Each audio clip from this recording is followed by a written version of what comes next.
personnel, sir. They are reporting to the officer 10 a.m. and 3 o'clock, affixing their signature, Mr. Chair, Your Honor, sir.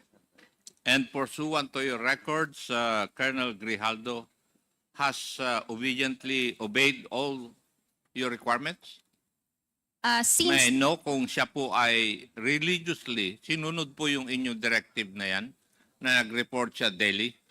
he started physically reporting to Ang our office. tinatanong ko lang po ay, kung dun sa requirement ng inyong procedure there, sinunod ba lahat ni Colonel Grijaldo yan? Yun lang Yes. naman ang tanong ko eh. Yes po, sir. Nagre-report siya araw-araw, pumipirma siya sa dun sa logbook.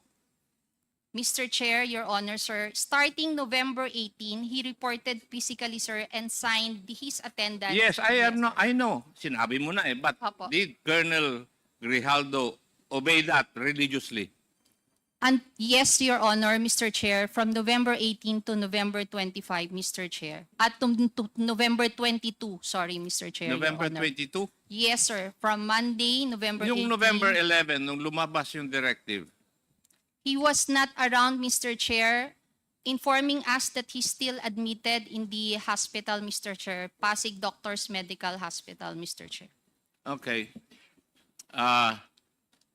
Now, yung pagre-report niya, naka-logbook po kayo. Please submit to this committee yung logbook na pinipirmahan niya. Yes, Mr. Chair, Thank you. Your Honor. And did he ask, may I know your protocol also kung ang isang officer ng PNP ay mag-avail ng medical services? Ano po yung protocol nun? Pardon, Mr. Chair, Your Honor. What is the protocol of the PNP para sa isang opisyal na mag-avail ng medical services? Kagaya ni Colonel Grijaldo, bigla na lang nagpa-confine. The hospital that he is admitted, Mr. Chair, Your Honor, is a private hospital or a government hospital in Pasig City. He did not went to the PNP General Hospital to seek medical Hindi. treatment, Mr. Oh, Chair. so your protocol does not require na pag mag-avail ng medical services isang police officer, hindi niya i-inform yung unit niya. Mr. Chair, considering that when he was admitted, it's still a virtual accounting. He did not inform us that he was admitted or confined. It only come to our attention when we directed him a notice to explain last November 7, Mr. Chair, when he was absent during the November 17 joint Quadcom committee, Mr. Chair. Your Honor. Marami pong salamat. Mr. Chair, the situation is this. We have issued a show cause order to Colonel Grijaldo for being absent in the last October 22 hearing.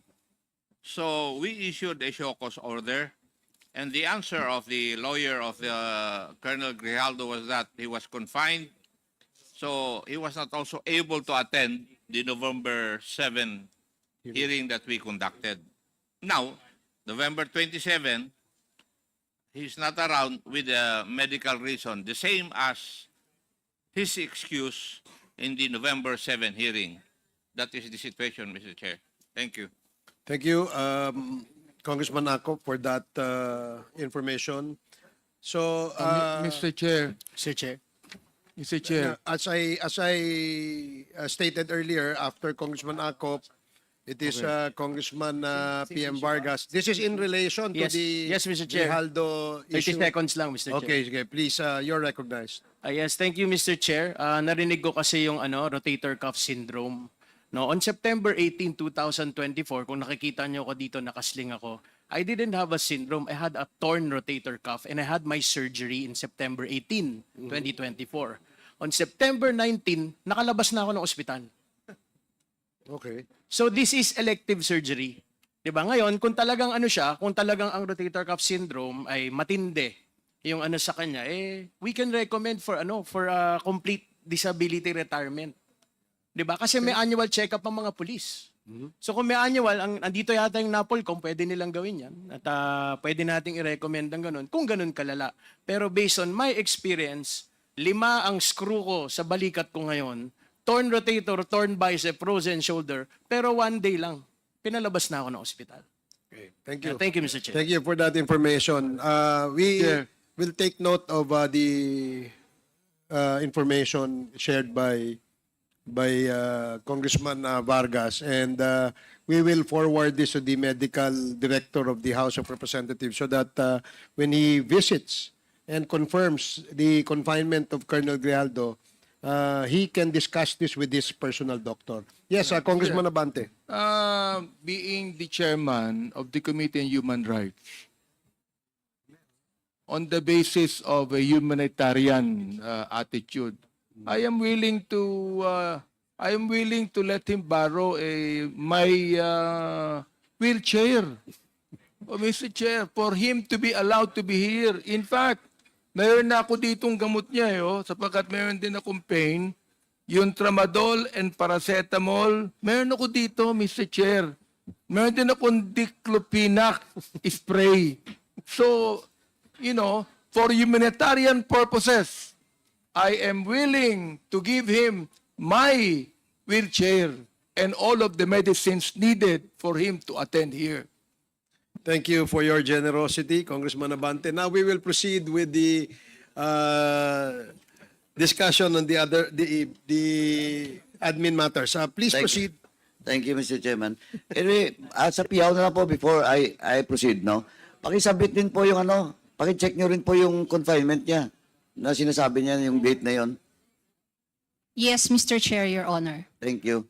Now, Mr. Chairman, you have been received a copy of the excuse letter coming from Ms. Cassandra Ong, and attached is the recommendation of our medical and dental service in the House, signed by Luis Jose Bautista, Doctor, Director 2. Now, allow me to read the last part of the letter, Mr. Chairman. The patient reported persistent symptoms, including sore throat, mild cough, and middle back pain. We recommend continuing the prescribed medication and management plan for at least 1 more week. So with this, Mr. Chairman, mismo na po yung medical officer natin na nag-recommend. So the excuse of Ms. Cassandra Ong is granted, Mr. Chairman. Now, next, Mr. Chairman,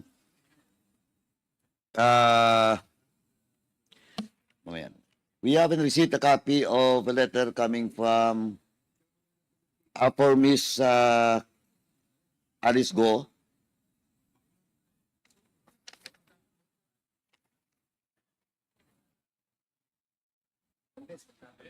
And may hearing po si Alice Go on November 28 and 29, 2024. Ito lang po yung sinabit niya. But today is November 27. Yeah. Today is November 27. Comsec, ano pa ba yung invitation na bang status dito kay Go? Yes, sir, invitation. So, Mr. Chairman, Sir, according to the court, she has a hearing today, but she will be available on 28 and 29. so why he's not available today?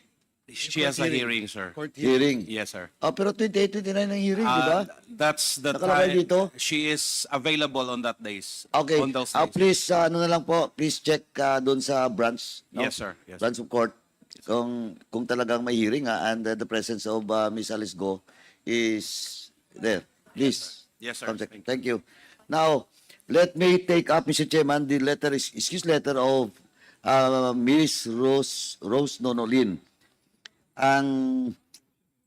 Ito na po, I will just read the second paragraph, Mr. Chairman. This was signed by, I think, si John Reyna Montesilio and Ong Siaco Law Office, no? Signed by Cesar Manalaysay and Alma Fernandez Malonga and Maria Luisa Sebastian. Mr. Chairman,